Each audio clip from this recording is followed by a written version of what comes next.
Welcome to Heroes 2, the making of the game. My name is Vanessa Pizzuto, and today we are talking to Arnaldo Oliveira and Jader Feijo about what goes behind making a game like this.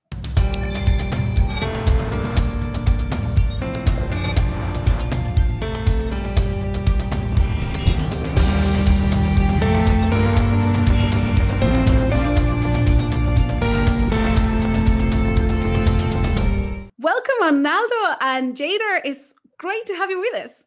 Thank you. It's good to be here. Before we dive into the game, tell me a little bit about yourself, what you do, where you are at the moment.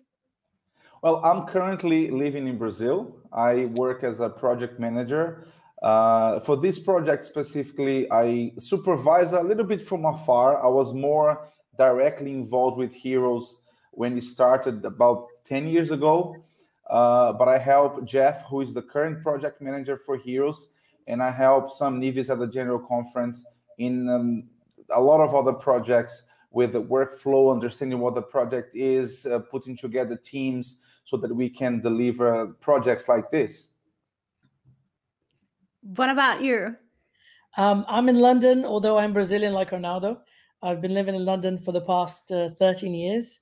And yeah, my involvement with Heroes 2 is as a solutions architect. So I look at the entire technology and try to figure out which technologies we can use to actually make the game work and bring it to life. Absolutely. So it's great to talk to you both, because when we grab a phone and we start playing a game, we seldom think about all the people behind that made this possible. And Arnaldo, I know you were working as the project manager for the first version, Heroes the game. Tell me, what did that involve? What were you doing as the project manager?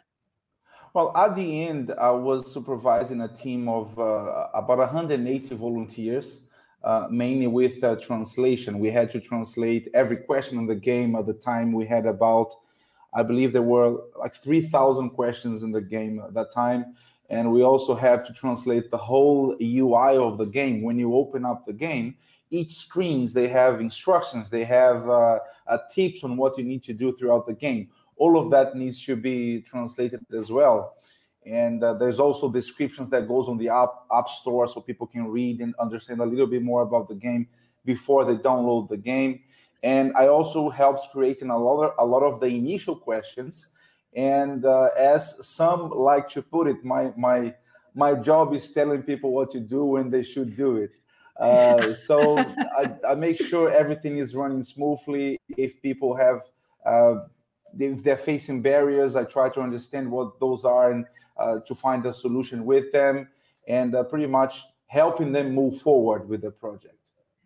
So this was some time ago, and you probably didn't have some of the softwares that we have today. And I am assuming that the team was all over the world like it is now. Now I know we have part of the team in the Philippines, part in Venezuela, part in the States, all over. So how did you manage that, the time zones and the team all over the place?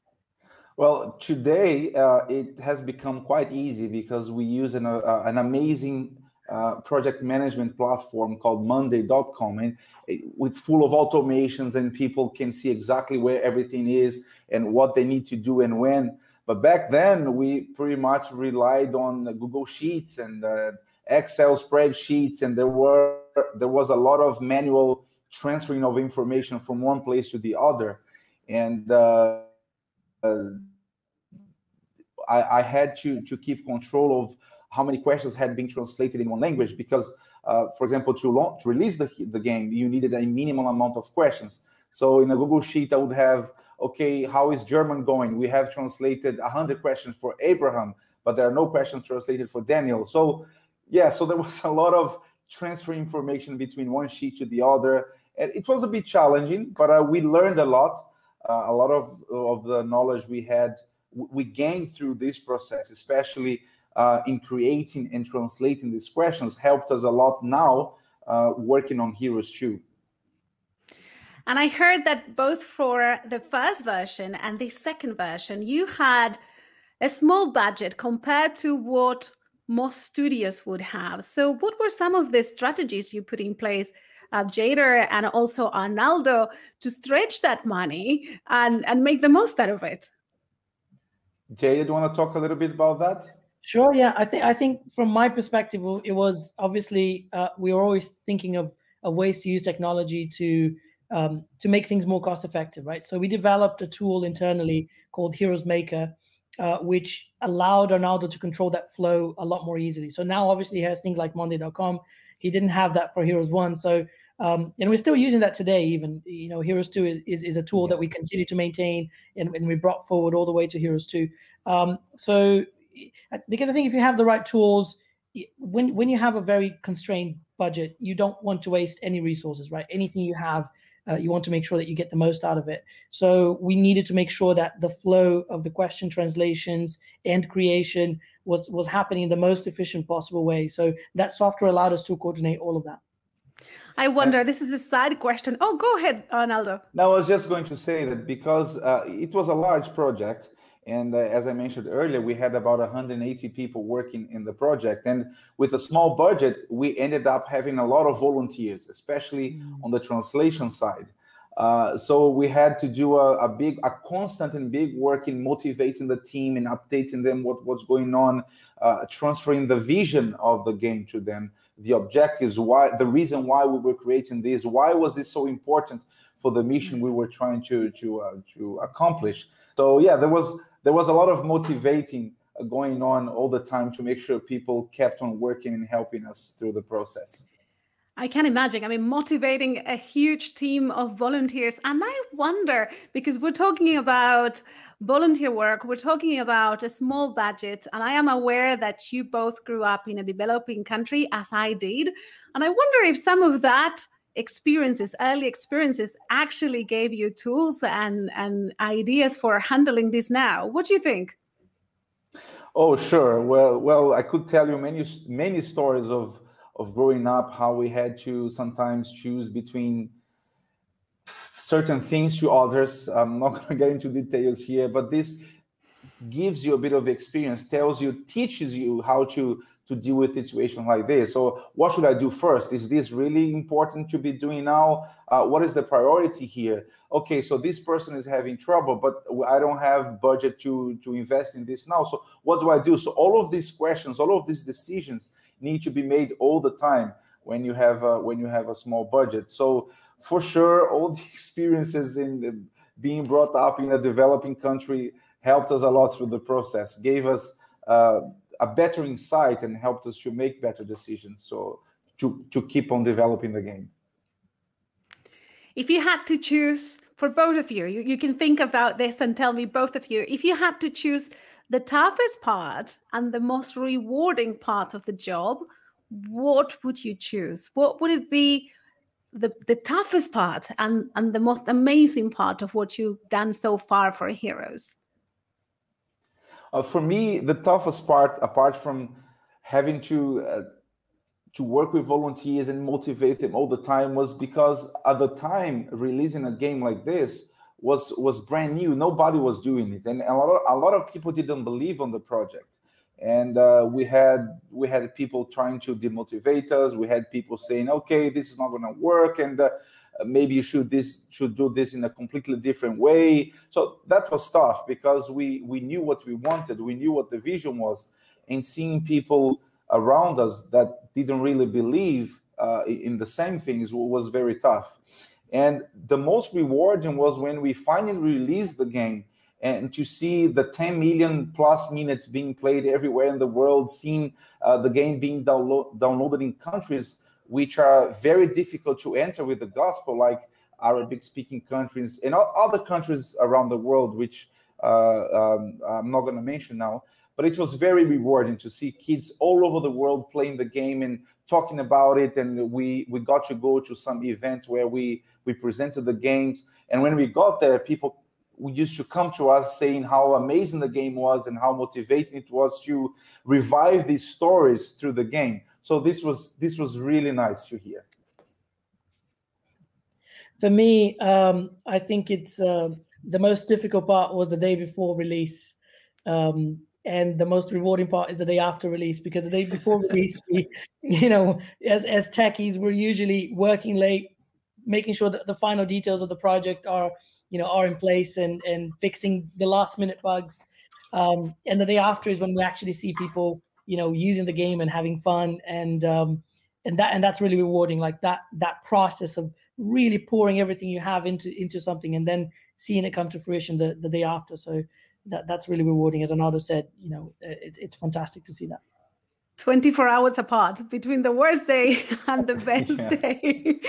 Arnaldo, in another video, you were talking about assembling the team and the importance of choosing the right people. How do you even go about that? How do you know, yes, this person is the right person for our team? Well, for Heroes 2, we had a list of requirements, a list of professionals we needed to continue developing the game. Because for Heroes 2 especially, now we have all the characters in 3D. We have a lot of new features, and the game is looking different.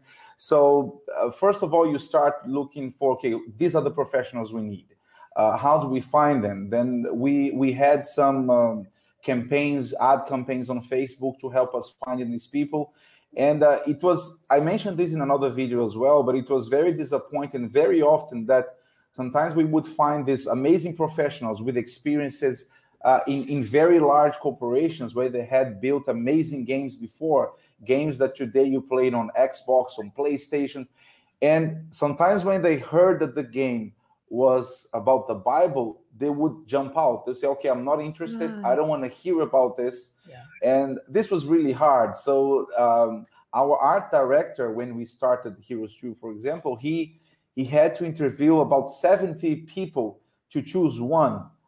It's a very long process. So we know what we want. And when we found some amazing professionals, some of them would jump out of the process. It was also a challenge. It is good to hear this, because as we were saying before, you really don't realize the process that goes behind this. And you both have been engaged in the making of the first game and the second. I wonder, when Sam picked up that phone and said, hey, come and help me again, what crossed your mind? What were you guys thinking? Well, it was funny because I had met Sam in 2008. At the end of 2008, I had invited him to be the preacher in one evangelistic campaign we were working on. And we had to move back to Brazil, and we came back about 2 years later in 2010. And as soon as I got back to London, in fact, we've told this story in a video before, he came with this crazy idea of releasing a Christmas album. And it was like the end of September, beginning of October. And we started the project, and one day I talked to him and said, Sam, listen, there's no way we can deliver this. People are not willing to work, and they have very tight schedule. And he sends me an email back saying, okay, get a grip, talk to people. Failure is not an option. So whenever he calls me, I'm only telling this story because whenever he calls me to be part of a project, I know it's going to be challenging, but I also know that through that process, by working on that project, it helps me to grow so much. And I've learned so much with Sam throughout the years. And every time he invites me to a project, I say yes without hesitation, because I know, first of all, he'll be there with me. And I know that he knows what I'm capable of. But it's always exciting and challenging to work with him. Jader, what was it like for you? I think my perspective was a little bit different, because we obviously had done Heroes 1, and it was great, but money ran out, and we just couldn't continue developing it. So the project was kind of abandoned for a while. We just couldn't dedicate. We had to go back to our day jobs essentially. So for many years, my cousin and I kept on bugging Sam, time and time again. Like, oh, we need to do something with Heroes. We need to update it. We need to, let's not forget it. And I know that he hadn't forgotten. It's just that he was also working on other things, right? And we just kept on bugging him. And eventually, one of those email threads that sometimes lasted weeks and weeks and weeks and got lost in his inbox at times. ended up becoming the beginning of the conversations that led us to Heroes 2. So I'm very glad that Julio and I kept on bugging him about this, because eventually that became better than just updating the old version. It became Yes, it's a brand new version, amazing, with a lot new. Thank you so much to both of you. As we wrap up, I want to have one last message that you want to leave with people like me who never got involved in the process of making a game. What would be one thing you want to share with us? Well, even though you might have not been involved in making the game, you can still help developing it. You can still help it to progress. So you can use the game as an evangelistic campaign in your church. Make sure you spread the word through social media. And if you have any ideas on how to use the game through an evangelistic campaigns, please get in touch with us, and we'll be happy to hear your ideas, and perhaps we can work on something together. But please use it as an evangelistic campaign. That has always been our goal, to make sure people get to know the Bible and revive these amazing stories throughout playing the game. Yeah, Thank you. I think for me, it's just a realization that this project is no longer ours, right? So we've worked on it, we've poured so much into it. It's now everyone's, right? So when you download this game, it's no longer ours, it's yours to enjoy, to play, as Arnaldo said, to use this as an evangelistic tool. And people are going to use this in very creative ways. Same thing happened with Heroes 1. I think it's going to happen even more with Heroes 2, because of the possibilities there for multiplayer and so many creative ways that people can use this game. So that's what we created it for, right? It's no longer ours, it's yours. Go and have fun with it, and and enjoy. I like that. Now it's a gift to the world. It's a piece of art that now we all get to share. Thank you so much, gentlemen. It's been a pleasure learning more about the making of the game with you both. Pleasure was ours. Okay. Thank you, Vanessa. Thank you.